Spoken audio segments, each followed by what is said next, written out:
আজকে প্রথম রোজা। এই প্রথম রোজাটা আমি রাখতে পারতেছি না, আর এই কষ্টটা শুধু মেয়েরাই বুঝবে। তো কি অবস্থা তোমাদের? অনেকে তো আমার জন্যই ওয়েট করতেছিল যে কবে যাদের এই পিরিয়ডটা পারে নিয়ে আমি একটা ভিডিও বানাবো। ওকে, অবশেষে আমি এই ভিডিওটা নিয়ে আসছি। তোমাদের অনেক অপেক্ষা করাইছে, তার জন্য সরি। শুনো, এই ভিডিওতে তোমাদের সাথে আমি মন খুলে ভাই হিসাবে কথা বলবো, সাথে জেরিনা ফেরিনা ওরে একটু জায়গা মতোই ভরবো। তো টিকটকার জেরিনো একটা ভিডিও আপলোড দেয়, যে ভিডিওটা বানায় ফার্স্ট রোজা। তোমরা সবাই জানো, তারপরেও আমার মুখ থেকে তোমাদের আমি শর্টকাটে বুঝাইতেছি। ফার্স্ট রোজায় একটা টিকটক ভিডিও আপলোড দেয়, যে ভিডিওতেও বলে যে জেরিন মেয়েটা ফার্স্ট রোজা রাখতে পারতেছে না, এটা নাকি শুধুমাত্র মেয়েরাই বুঝবে। তারপর একটা স্যাড সং বা স্যাড রিঅ্যাকশন দেয়। আজকে প্রথম রোজা, এই প্রথম রোজাটা আমি রাখতে পারতেছি না, আর এই কষ্টটা শুধু মেয়েরাই বুঝবে। ফার্স্ট বিষয় ভাই, তুই যেটা বুঝাইতে চাইছো সেটা 90% মানুষই বুঝে। শোন, তোর একটা কথা বলি, গোপন জিনিস গোপন রাখাই উত্তম। এটা নিয়ে টিকটক করার কি আছে এটা আমি বুঝতাছি না। ইনফ্যাক্ট এটা কোনো কন্টেন্টের মধ্যেও পড়ে না। এই জিনিসটা নিয়ে কেউ কন্টেন্ট বানায় ভাই? রোজা রাখতে পারো না বিষয়টা এমন না। তোমাদের মেয়েদের যে সমস্যা আছে এটা আমরা ছেলেরা ভালো করেই জানি। আমার মতে ভাই আমি একটু মেয়েদের বেশি সম্মান করে থাকি, এন্ড অবশ্যই এটা ভালো মেয়েদের, কোনো খারাপ টিকটক আর অশ্লীল মেয়েদের না। আমি জাস্ট একটা কথাই বলতে চাই, যে রিনা টিকটকার কি নাম তোর, আমি একটা কথাই বলতে চাই, রোজার মাসে ভিডিওটা বানাইছস, তুই যদি রোজার আগে বা রোজার পরে ভিডিওটা বানাইতি, বিশ্বাস কর তুই তখন বুঝতে পারতি পুরো নারী জাতিকে লজ্জায় ফেলানোর জন্য তোকে কি লেভেলের রোস্টাই না করতাম আমি।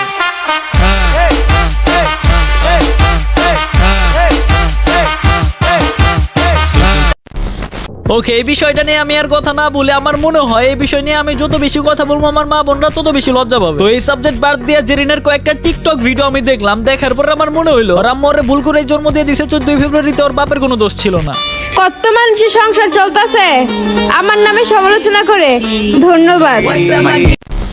না মানে ভাই আমি বুঝি না, আমারে বুঝাও। মানে একটা জানোয়ার, মানুষ রূপী জানোয়ার একটা ভুল করলো বা মনে করে একটা অপরাধ করলো, সমালোচনা করার একটা কাজ করলো, এটা না সমালোচনা করলাম, আমরা রোস্ট করলাম। এখন ওই মানুষ রূপী জানোয়ারটা রোস্ট করার কাজ করছে, দ্যাটস ওয়াই আমরা রোস্ট করছি, তাই না? আমরা তো আর সাইদে সাইদে যে রোস্ট করি নাই। ভুল করে ওরা, এটা নিয়ে আমরা প্রতিবাদ করলেই আমরা নাকি ওদের দিয়ে সংসার চালাই। শুন টিকটকার, তোর ভুল নিয়ে কথা বলার কারণে যদি আমার পরিবার তোরে দিয়ে চলে, তুই তো পিরিয়ড নিয়ে 3-4টা ভিডিও বানাইছস, তোর সংসার কি পিরিয়ড ব্যবসা দিয়ে চলে?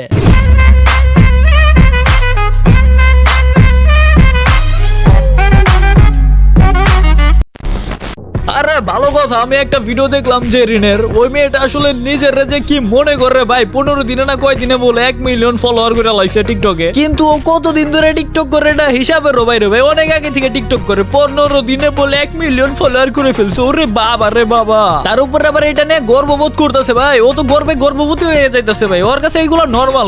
গর্ভবতী হওয়া ওর কাছে এটা একদমই নর্মাল। ওর যে ফ্যান ফলোয়ার, আই মিন ওর যে 1 মিলিয়ন হইলো, ওর 1 মিলিয়ন মানুষ কি দেখে ফলো করছে? ওরে দেখে ফলো করছে, ওর ভালো কন্টেন্ট দেখে ফলো করছে। আরে ভাই ও তো ভালো কন্টেন্ট জীবনে আপলোডও করছে নাকি সন্দেহ। আর দুই একটা কন্টেন্ট আমি দেখছিলাম, ওর জামাই রাস্তায় খারে মুত্তাছে, এটা ভিডিও বানায় ও সোশ্যাল মিডিয়ায় ছেড়ে দিছে। কি কন্টেন্ট ক্রিয়েটর রে বাবা। দেখেন একটা গরু এখানে কি করছে, শুটিং পালায় রেখা ও এখানে প্রকৃতি তাকে সাড়া দিচ্ছে, আর প্রকৃতির ভিডিও করছি আমি। ছেলেদের একটাই সমস্যা, টাইট প্যান্ট পরলে দাঁড়ায় প্রকৃতির তাকে সাড়া দিতে হয়।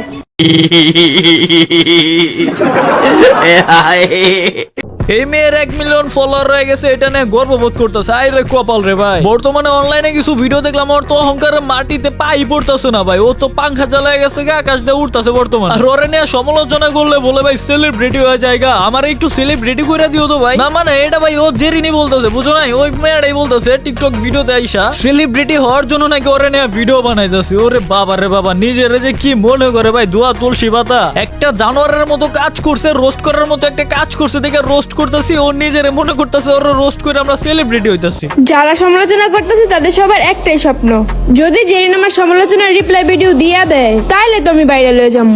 এই স্বপ্ন নিয়েই হাজারো মানুষ সমালোচনা করতেছে।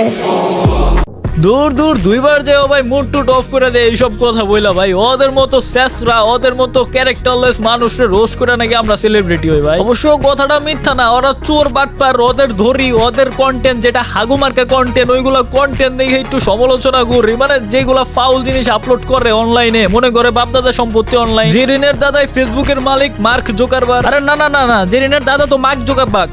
হ্যাঁ, আর রইলো কি ইউটিউবের মালিক ওর নানা, আর কি আছে টিকটকের মালিক ওর দাদা, একই তো হইলো। যাই হোক, এখান থেকে গেল পুরা গোষ্ঠী মনে করো ভাই অনলাইনের মালিক। ওরে না ভিডিও বানাইলে নাকি সেলিব্রিটি। ওকে ঠিক আছে, এই যে বানাইলাম ভাই, এখন সেলিব্রিটি করে দাও আমারে। আমি কিন্তু ভাই 3 দিনের মধ্যে সেলিব্রিটি হইবার চাই। হ্যাঁ, রাস্তাঘাটে যে দেখবা ভাই আমার হাতে সেলফি তুলবা, ওরে দেখে তোমরা থাপড়াইও, কিন্তু আমার দিকে সেলফি তুলবা। কপাল টাটা।